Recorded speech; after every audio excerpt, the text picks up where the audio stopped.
Hey, welcome to Album April 2026. It's April 1st, and today I listened to Norman fucking Rockwell by Lana Del Rey.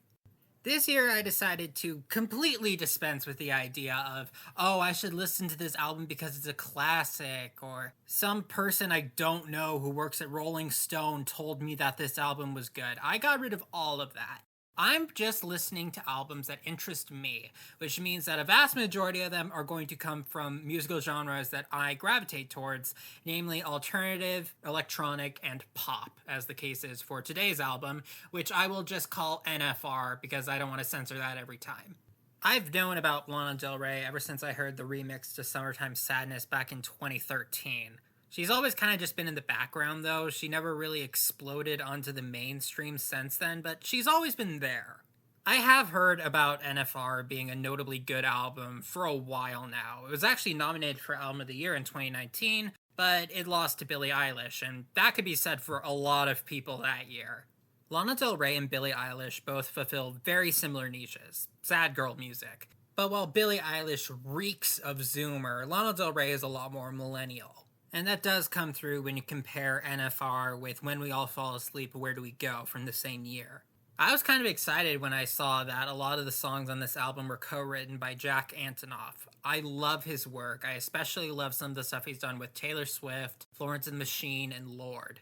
But one thing to note is that a lot of those really good songs were kind of big and loud, and Lana Del Rey is sort of known for her restraint. That can definitely be applied to NFR. A lot of these songs are relatively quiet. She never really belts out anything. And even when there are like hints of something really big, it almost feels like it's pushed into the background or just out of reach. I wasn't expecting to recognize any of the songs on this album, but I did recognize one because I heard it on alternative radio before. Her cover of Doin' Time by Sublime. And I do think it kind of speaks to how powerful the sad girl energy of Lana Del Rey is, because I don't think anybody would have described that song as like upbeat until they heard her cover of it. It's pretty good though. I like that song on the album.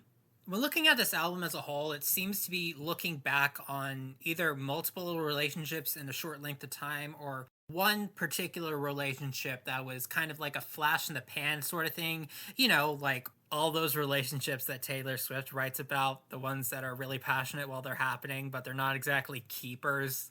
And while there certainly is a sort of sad nostalgia to the tone, there really isn't any bitterness. She seems to look back on these days fondly. And while I do poke fun at the sad girl persona of Lana Del Rey, there is a sort of optimism to some of the tracks on this album I enjoyed. That especially comes through in my favorite song for the album, How to Disappear. The whole song is about the narrator looking back on men that she's been with, people that she's been with, and how they sort of like meet and then drift apart over time. But at the end of the song, she sort of realizes that they still live on within her. Those experiences shape who she became as a person. They come through in some of the songs that she writes. They're never really gone.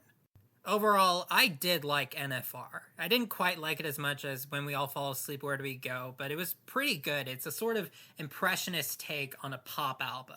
And the lyrics sort of paint a picture of like classic Hollywood and Americana. And that's not an aesthetic that modern pop artists use very often, at least not unironically.